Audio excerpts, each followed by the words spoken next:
I also love the idea of how you see this as something that schools can kind of latch on to, perhaps not change their whole school overnight into this, but a certain percentage. Could you talk a little bit about that? Because I think that experiment could prove successful at certain schools. I love the idea of small experiments, and this is Jack Madsen's concept, rapid prototyping. In the book, I discuss 1% experiments.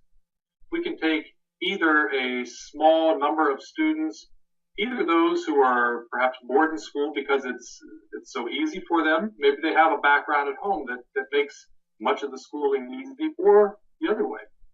Students who are really struggling in school because they don't see a connection point to it.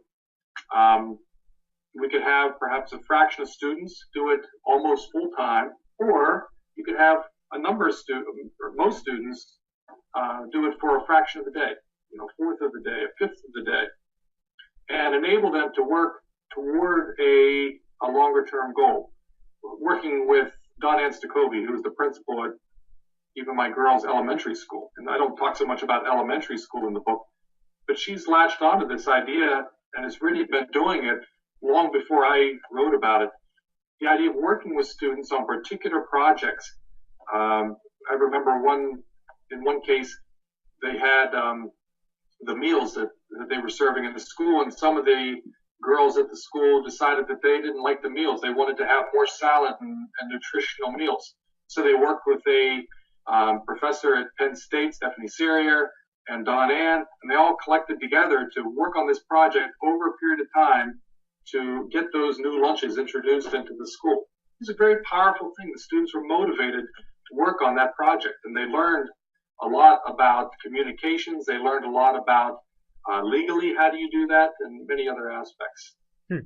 I'm wondering if you've heard, since your book has been written, if you've heard from any people around the country who've said, you know what, people you don't know, not within your area there, who have said to you, we're going to try this. And I'm curious to know if you've gotten any feedback from their efforts. Most of the feedback I've received, everywhere from California all the way to the East, is for people who said, we've tried various aspects of this. We like what you've written. And I didn't come up with these ideas. I might have put them together into a system, which is what a chemical engineer does. But many of these ideas have existed since John Dewey. Right. And some of them long before that, even the biblical times.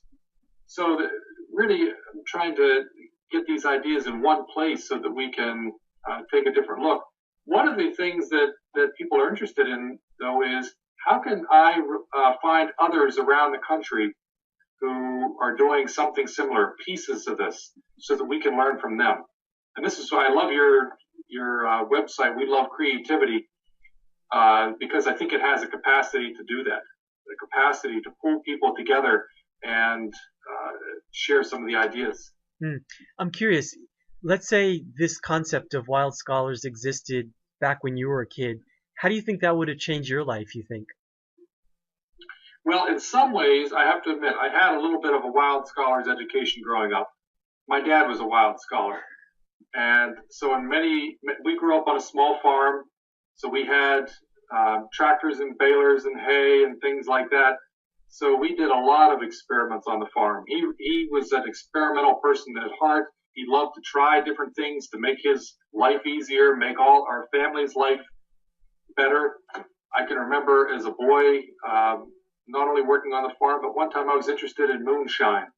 There was a book that he had it was called the Foxfire book, and it had a chapter in it on making moonshine. Well, we grew corn on the farm, so I said, can we try this? He was all in. Right, I was probably 8 or 10 years old, and we did the fermentations and the fermentation to make the alcohol. We did the distillation. He got a stainless steel pressure cooker, put a copper tube out of it through a cooling loop, and we were able to actually make it.